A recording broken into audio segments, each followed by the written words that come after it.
दुःख पीडाहरू भुलेर मनलाई शान्त बनाउन बुद्धको कथाबाट सिकौँ। एक पटकको कुरा हो, गौतम बुद्ध आफ्ना शिष्यहरूसँग उपदेश दिन एउटा गाउँमा जानुभएको थियो।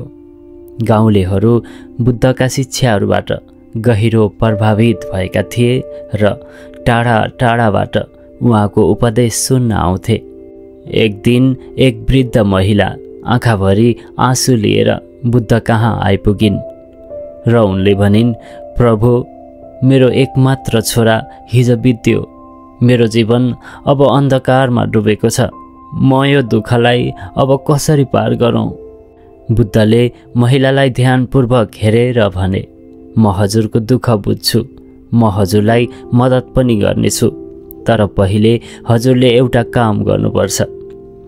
गाउँमा जानुहोस् र मलाई त्यस्तो घरबाट तोरीको दाना ल्याइदिनुहोस् जहाँ कसैले पनि कहिल्यै मृत्युको सामना गरेको छैन।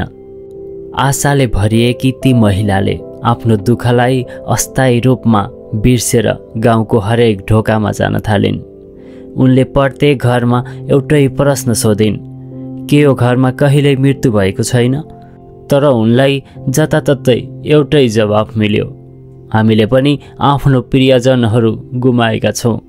ती महिला गाउँभरि घुमिन् तर एउटा पनि घर भेटाउन सकिनन् जहाँ कसैले मृत्युको सामना नगरेको होस्।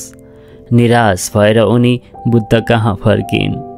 रुँदै ती महिलाले भनिन्, प्रभु, मैले त्यस्तो कुनै घर भेटाउन सकिनँ जहाँ कोही मरेको छैन। बुद्धले उनलाई दयालु आँखाले हेरेर भने, यो जीवनको वास्तविकता हो। यस संसारमा जन्मेका प्रत्येक व्यक्तिले मृत्युको सामना गर्नुपर्छ। यसबाट कहीँ पनि उम्कन सक्दैन। हजुरको दुःखको कारण यो हो कि हजुरले यो सत्यलाई स्वीकार गर्न सक्नुभएको छैन। बुद्धले भने, हाम्रो दुःखको वास्तविक कारण हाम्रो आसक्ति र प्रेम हो। हामीले हाम्रा प्रियजनहरूप्रति प्रेम र करुणा राख्नुपर्छ, तर हामीले यो संसार अस्थायी हो भनेर पनि बुझ्नुपर्छ। सत्यलाई स्वीकार गर्नुहोस् र जीवनमा अगाडि बढ्नुहोस्। बुद्धको कुरा सुनेर ती महिलाले महसुस गरिन् कि उनी संसारका नियमहरू स्वीकार गरेर मात्र आफ्नो दुःखबाट मुक्ति पाउन सक्छिन्।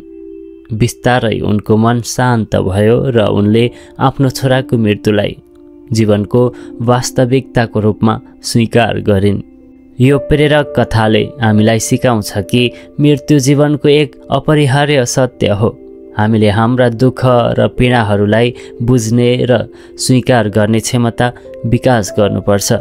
आसक्ति, प्रेम र इच्छालाई त्यागेर र सत्यलाई स्वीकार गरेर हामी शान्ति प्राप्त गर्न सक्छौँ।